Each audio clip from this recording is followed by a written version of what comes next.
উনি আসবেই, ওনাকে জোর করে ঠেকাতে পারবে না, কেননা আমরা পরিবেশ সৃষ্টি করে ফেলছি। জনগণের সমর্থন ওনার দিকে, আর ওনার সাংগঠনিক শক্তি যথেষ্ট ভালো। আওয়ামী লীগকে যতই খারাপ বলি না কেন, আমরা তো ছোটবেলা থেকে আওয়ামী লীগকে দেখছি অনেক আগের থেকে। ওরা ছোটবেলা মানে আমি যখন সেই জ্ঞান হয়, আওয়ামী লীগই সবসময় খুব সংগ্রামী ছিল। পাকিস্তান সময় বিভিন্ন সময় তারা আওয়ামী লীগের লোকেরা রাস্তায় খুব থাকতো। আওয়ামী লীগের একটা কি, এটা আমি নিজে একটা লিখছিলাম, নেগেটিভভাবে লিখেছিলাম যে আওয়ামী লীগ একটা কাল্টের মতো হয়ে গেছে। মানে নেতার প্রতি অবিচল আস্থা এবং কতগুলো নিয়মকানুন, তারা নিজস্ব নিয়মকানুন মেনে চলেছে ধর্মীয়ভাবে। কাল্টটা নেগেটিভভাবে ইউজ করা হয়। আমি সেইভাবেই বলছিলাম যে ক্ষমতা থাকার সময় এটা কাল্ট হয়ে গেছে, এক স্টাইলে কথা বলবে, সুরাব মতো করে একই ধরনের কথা বলবে। তো ওই কাল্ট সিস্টেমটা কিন্তু এদের জন্য আবার যখন বিরোধী দলে থাকে তখন ইট ওয়ার্কস। ওই নেতৃত্বের প্রতি অবিচল আস্থা এবং তার জন্য জান দেওয়া, লাভ দিয়ে বলা, এটা। এবং ওই জিনিসটা আমি এবার যেমন বললাম আমি যে এই শেখ হাসিনা এবার যখন ইলেকশনের প্রশ্ন আসবে, তারা কিন্তু ওই শেখ হাসিনাকে ভোট দেবে, নৌকা মার্কা বা আওয়ামী লীগের ক্যান্ডিডেটকে দেবে না। আমার এটা ধারণা থেকে বলছি, আমি আওয়ামী লীগের সমর্থক বা শেখ হাসিনার সমর্থক না, পরিবেশ দেখে বলছি। আমি এই জিনিসটা 70-তে দেখেছিলাম। 1970-তে যখন ইলেকশন হয়, ওই আমি তখন একটা প্রিজাইডিং অফিসার ছিলাম নিতাইগঞ্জ, নারায়ণগঞ্জের নিতাইগঞ্জে। আমি প্রিজাইডিং অফিসার, খুব ইয়াং অফিসার, আমি তো ইঞ্জিনিয়ার, আমার আন্ডারে অনেক বয়স্ক লোক ছিলেন অ্যাসিস্ট্যান্ট প্রিজাইডিং। ওখানে গিয়ে দেখি যে বুড়া লোকরা আসতেছে, তারা আওয়ামী লীগের তখন ক্যান্ডিডেট ছিলেন ওখানে ভালো, শামসুজ্জোহা সাহেব। কিন্তু অনেকে এসে বলছে শেখ মুজিবকে ভোট দেবো, শেখ মুজিবকে ভোট দেবো, কি করতে হবে? মানে শেখ মুজিবকে ভোট দিয়েছে, তারা নৌকা মার্কা দেয় নাই, তারা ওইটা বললো কাল্ট। তারা নৌকা মার্কাও দেয় নাই, তারা ইয়েকেও দেয় নাই, ওই যে দেয় নাই, তারা দিয়েছে শেখ মুজিবকে। ওই যে একটা কাল্ট, মানে উনি কিন্তু এককভাবে এই 6 দফাটা উঠে তুলেছিলেন। উনি ওর জন্য জেল টেল খেটেছেন। মানুষের একটা ইয়ে ছিল যে না, ওনাকে জিতাতে হবে, ওনাকে জিতালে আমাদের মুক্তি হবে। তো সেই প্রবলেম এখন আমি আবার দেখছি।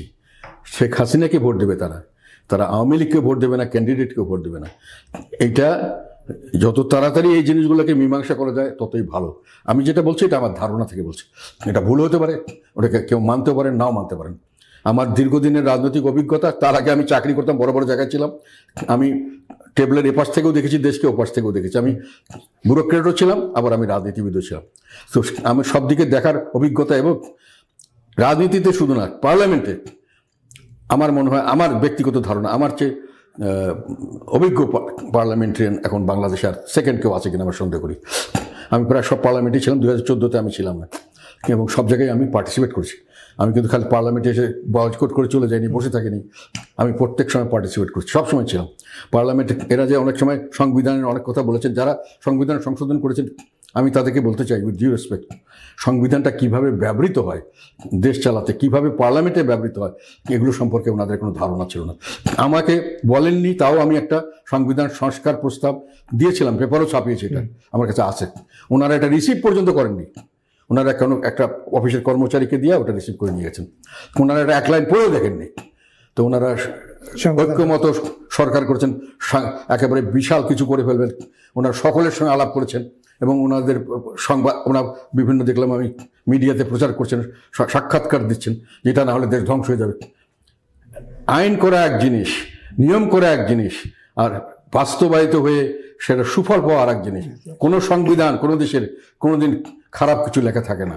যেটা চরম স্বৈরাচারীবাদী সরকার, সেখানেও সংবিধানে ভালো ভালো জিনিসই থাকে। প্র্যাকটিস করা যায়, কোনটা প্র্যাকটিস করা সম্ভব, কোনটা সম্ভব না, কোনটা আমরা পারবো, কোনটা পারবো না, এটা ব্যক্তিগতভাবে যারা এইসব করেছেন অভিজ্ঞতা থেকে বলতে পারেন। ইন্ডিয়ার সঙ্গেও আমাদের মিল হবে না, ইন্ডিয়ার সঙ্গে যদিও আমাদের অনেক মিল আছে, অন্যান্য দেশের সঙ্গে তো আমরা আকাশ পাতাল ব্যবধান। একটা দেশের দেখে যদি আমি কপি করি, ওই আমার সংবিধান সেটা কাজ নাও করতে পারে। কাজেই সংবিধানে লেখা থাকলো ভালো কথা, তার জন্য দেশ ভালো হয়ে যাবে।